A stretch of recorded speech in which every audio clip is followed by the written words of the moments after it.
We grew up together. Our mothers were different, but the pharaoh was our father. There were so many mothers and children by our father, it was hard to keep track.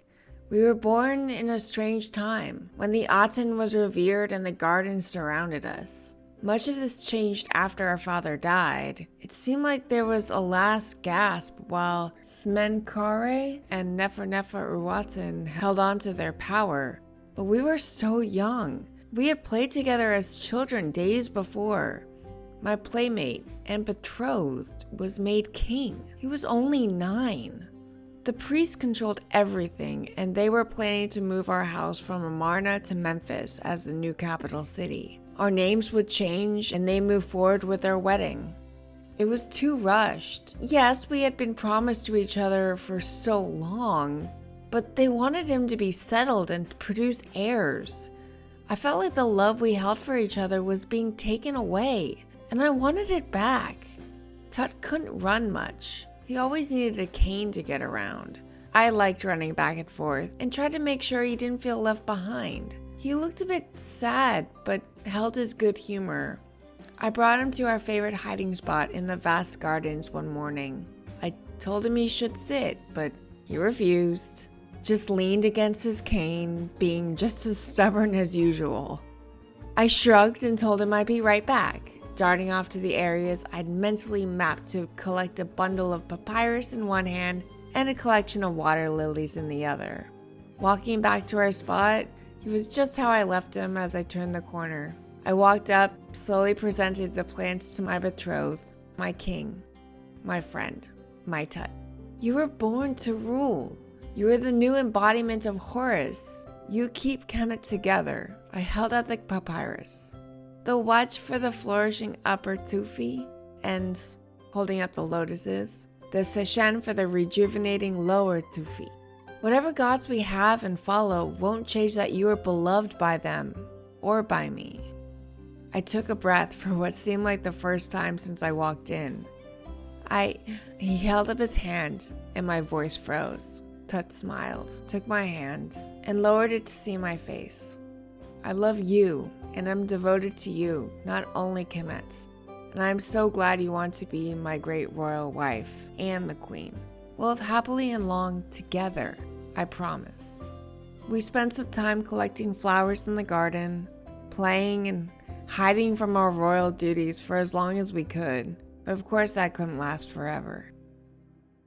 And of course it didn't. The couple had children, both stillborn daughters prematurely born at 5 to 6 months, and King Tutankhamun died at age 18, leaving his approximately 20-ish year old wife alone, who likely had to marry his successor and her maternal grandfather, I.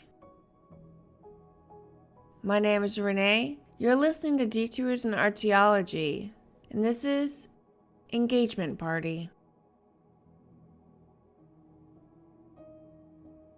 This is, of course, a fictional retelling of the painting done on the lid of an ivory box found in King Tutankhamun's burial chamber.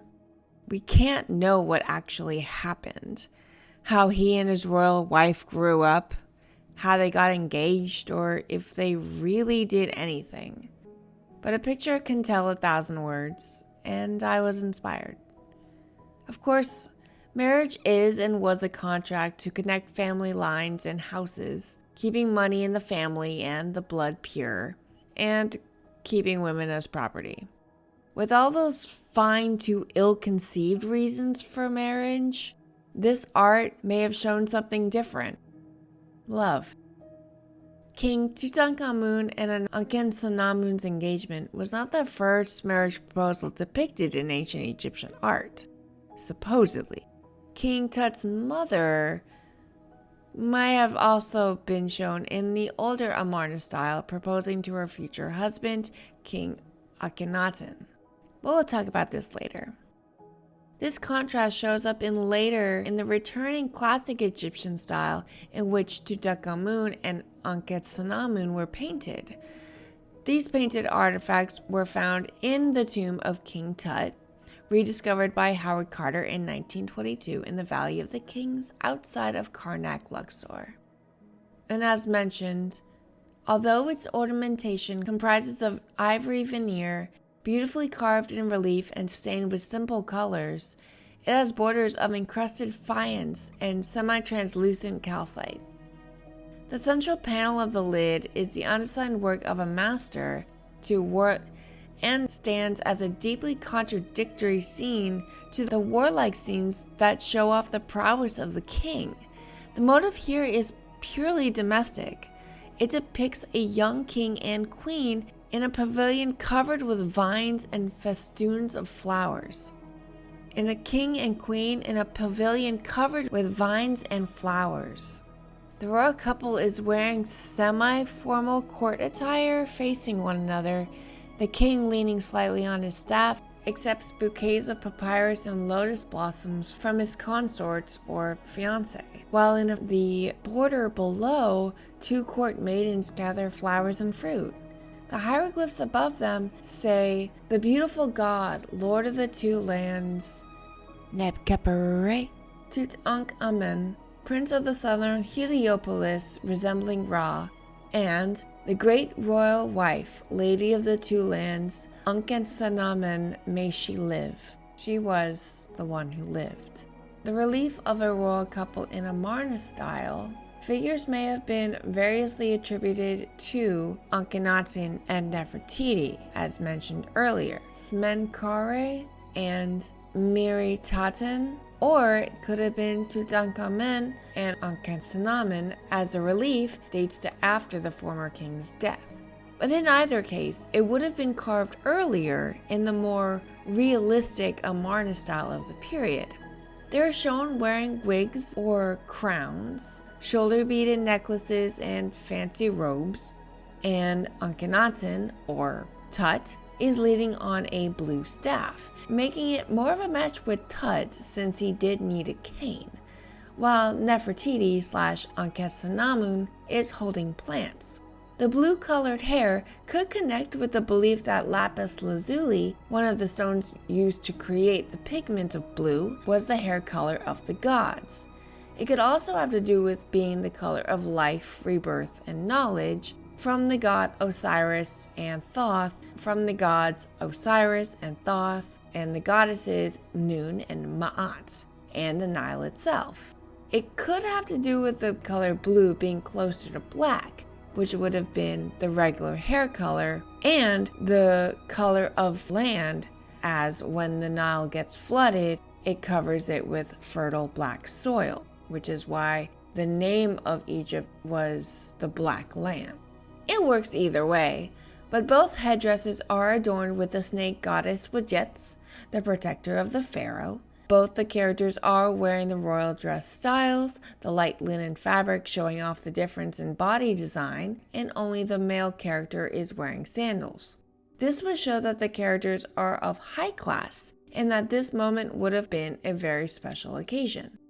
Like, you can see the original art on the box at the New Cairo Museum in Cairo, Egypt.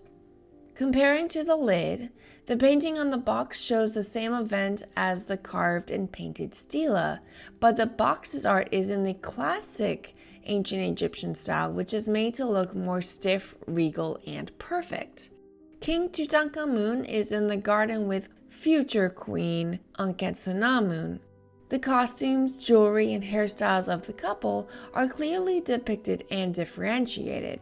It adjusts the clothing and accessories with black hair wigs on both people, a large headdress on top of Ankhesenamun's wig, and a perfumed oil cone in her hair, which would have melted throughout the day, making her smell nice. King Tut stood up straight while still holding his staff rather than slightly slouched, and Ankhesenamun is holding bunches of lotus flowers and mandragora bulbs, which are papyrus bulbs, in her hands in front of her in offering, instead of casually holding them out on either side. In both art styles, the plants that the woman is holding are gifts to her future husband. The lotus flower in her left hand and the papyrus reed in her right. The meaning of the marriage proposal is all depicted from Ankhesenamun's perspective. She is presenting Tut the lotus, the symbol of Lower Egypt, where the northern delta is, and the papyrus reeds is a symbol of Upper Egypt, the south, the more mountainous region where more papyrus grows. This is done to show the continuing union of the two halves of the kingdom, as one could see in the Pashens, the combination crown. Around the time that they got married, the capital of ancient Egypt moved back to Memphis. This art piece was meant to be a sweet backdrop of what is written to be a marriage with love at its core, and shows that women can propose too, especially if they didn't have much of a choice anyway. Unfortunately, this constant happiness didn't directly translate to the couple's lives together. While being constantly manipulated by government officials and priests, half-siblings Tut and Ankhesenamun had 2 daughters. As I mentioned before, they were both stillborn, either being born prematurely or even near full term. Problems possibly due to the level of incest involved in both parties. They were both mummified and can also be seen in the Cairo Museum. I wonder if they had names and what they would have been. The genetic analysis of their offspring revealed some severe health issues, including Sprengel's deformity, spina bifida, and scoliosis, providing stark evidence from the biological cost of maintaining supposedly pure bloodlines. Of course, these losses were not merely personal tragedies, but had significant implications for the stability of the Egyptian throne.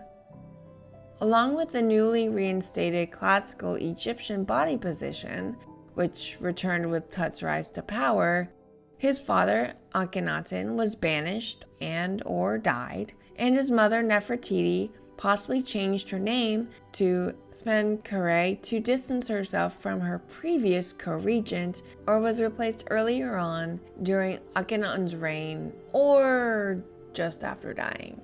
Archaeologists are still arguing about all of this, along with why Tut would be shown with a staff, whether he had a clubbed foot, which, archaeological evidence proves that he did, and how he died. Theories abound, but the main one started with the interpretation of propaganda art in a stela showing Tut riding a chariot. It was thought that he died from an infection after a chariot injury gone wrong that fractured his leg and damaged his pelvis, and that the infection led to blood poisoning, but this is unlikely. The prevailing theory is that, yes, he was born with a clubbed foot and was born just generally unhealthy with physical impairments due to the level of incest issues through the generations. So he likely did not do any of the chariot racing or army leading that he is shown on many paintings and stela, and actually died from a gangrene infection at the very young age of 19 after having so many bouts with malaria. Meanwhile, Ankhesenamun was forced to marry the next pharaoh after Tut, one of his aging advisors named Ai, who may have also been her grandfather, Nefertiti's father, although data is unclear, and she finally disappears from the record between 1325 and 1321 BCE. The marriage of Tutankhamun and Ankhesenamun represents a pivotal moment in ancient Egyptian history, occurring during a period of dramatic religious and cultural transformation. It was not only a personal union, but also a very strategic alliance aimed at restoring the traditional religious and political order that Akhenaten had disrupted. Their union had a profound impact on the traditions of ancient Egypt, particularly in the context of royal marriages and their societal implications. It not only reinforced existing customs, but also contributed to the evolution of marriage practices within broader Egyptian culture. Their union symbolized a return to the established norms of royal marriages, which often included sibling unions to preserve the purity of the royal bloodline and consolidate power within the family. These established royal traditions of interfamiliar marriage emerged from complex circumstances that would influence both their reign and Egyptian society as a whole.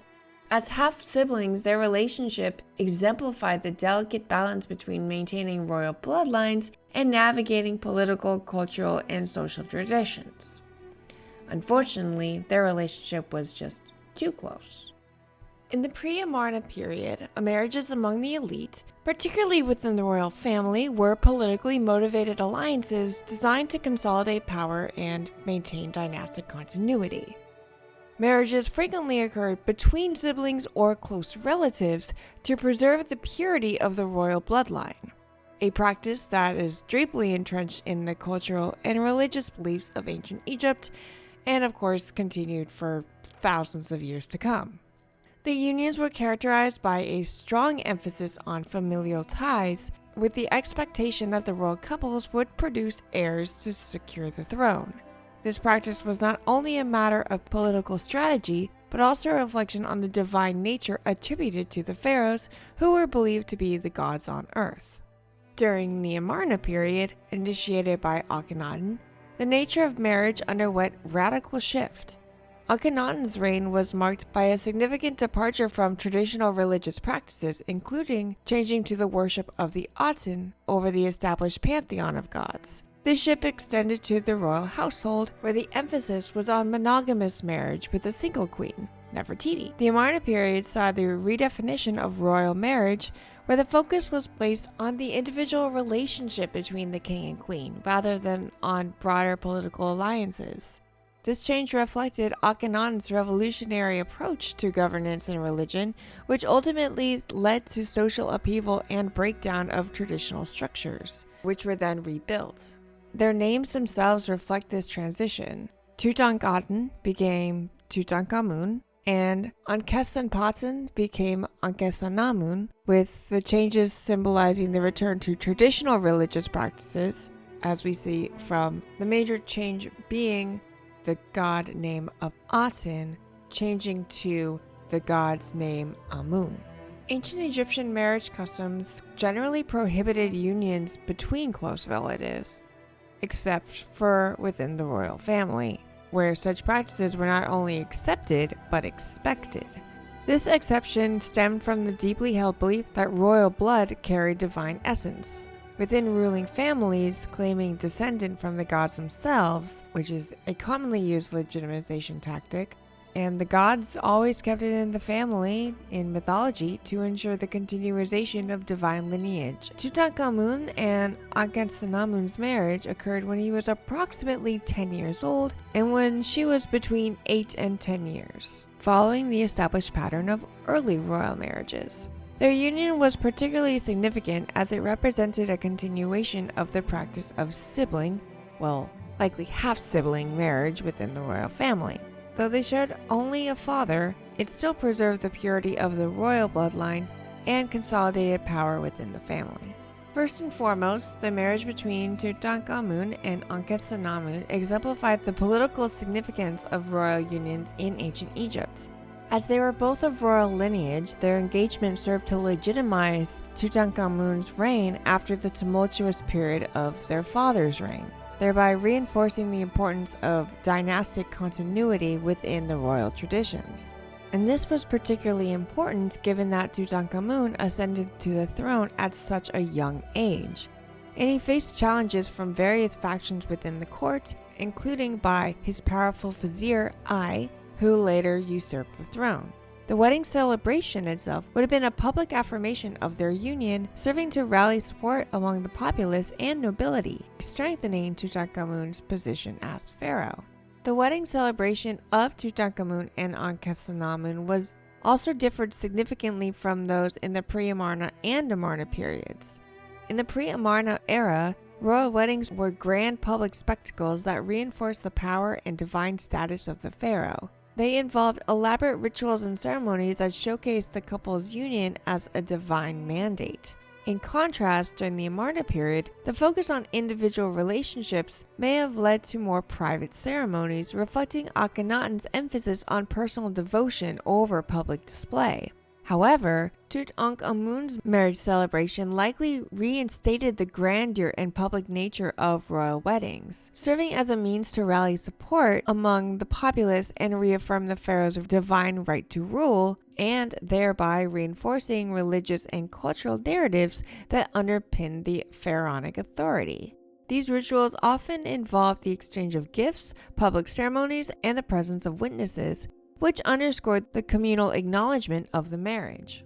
Such practices not only solidified the bond between the couple, but reinforced the social fabric of Egyptian society, where marriage was viewed as a sacred contract that upheld familial and societal order. The grandeur of royal weddings sets a precedent for subsequent royal marriages, influencing how such unions were celebrated across different classes of society. This adherence to tradition was crucial in society that valued continuity and stability, particularly in the wake of the religious upheaval. In terms of religious significance, the marriage can be seen as an attempt to restore the worship of the traditional pantheon of gods.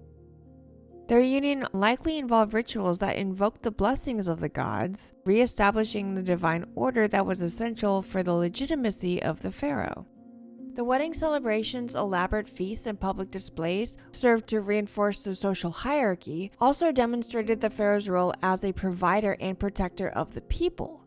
Such celebrations were integral to the fabric of Egyptian society, as they not only marked significant life events, but also reinforced the communal identity and collective memory of the people. The grandeur of the festivals would have been a demonstration of the wealth and power of the pharaoh, further solidifying his position in the eyes of both nobility and common people, so you wouldn't have an uprising. The engagement and wedding also reflected the broader societal norms regarding gender and power in ancient Egypt. Within the context of marriage, ancient Egyptian society was patriarchal. While women in ancient Egypt, including queens like Ankhesenamun, enjoyed a relatively high status compared to their contemporaries in other ancient cultures, they were still largely defined by their relationships with men. Ankhesenamun's role as queen consort was pivotal. She was not only a political figure, but also a symbol of the continuity of royal lineage. The marriage would have been celebrated not just as a personal union, but as a reaffirmation of the societal structure that placed the pharaoh at the center of both political and religious life. The emphasis on fertility and the expectation of producing heirs were also central to the marriage of Tutankhamun and Ankhesenamun. This expectation was reflexive on broader societal beliefs regarding the importance of lineage and the continuation of the royal line. The rituals surrounding their marriage likely included prayers and offerings to the deities for fertility, which would have reinforced the cultural significance of marriage as a means of ensuring the stability and prosperity of the kingdom as an overarching family. Despite the challenges they faced, artistic representations from their reign suggest genuine affection between the young rulers. Like with their parents, drawings depict them in intimate moments, exchanging gifts and showing physical affection, indicating that even within the constraints of political marriage, there was still room for a personal connection. These artistic representations served as models for how royal couples should present themselves to their subjects, influencing both elite and common perceptions of marriage. Furthermore, the socio-political landscape surrounding Tut and Ankhesenamun's marriage was markedly different from that of their predecessors. The aftermath of Akhenaten's reign left a power vacuum and a populace yearning for stability. Tut's marriage was therefore not only a personal union, but had to be seen as a political maneuver to restore faith in the monarchy, previous traditions, and the traditional pantheon of gods. The couple's wedding celebration would have been a public affirmation of their commitment to restoring the old ways, emphasizing the importance of the gods and their traditional religious practices that had been sidelined during the Amarna period. King Tut and Ankhesenamun's marriage exemplified both the strengths and weaknesses of ancient Egyptian royal marriage traditions. While their union reinforced established practices of maintaining royal bloodlines through the interfamiliar marriage, it also demonstrated the biological dangers that went along with it, with their 2 dead children. Their reign marked a significant period of religious and cultural restoration, with their marriage serving as both a symbol and instrument of these changes. The artistic depictions of their relationship, preserved in tomb artwork and other artifacts, continue to provide valuable insight into the ancient Egyptian concepts of royal marriage and its role in mandating social and political order. Their story may serve as a compelling reminder of how royal marriages in ancient Egypt were not just personal unions, but were powerful instruments of political, religious, and cultural change.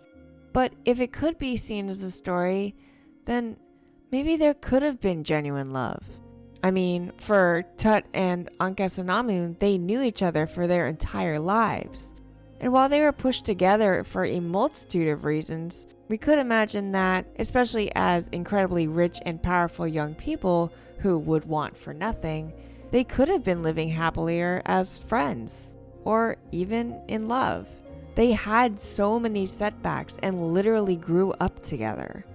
It's a tragically human tale that I am really glad that I got to share for Valentine's Day. Of course, a bit ignoring their siblingness. I think what we can learn is that love may start easy and beautiful, but it's a struggle. It's a choice, just like the rest of real life. The crazy truth is that love and marriage and kids don't make everything automatically better. And the tragedy of it is much more reminiscent of the history of the real Saint Valentine. But if there's real, genuine love, it'll be worth the work.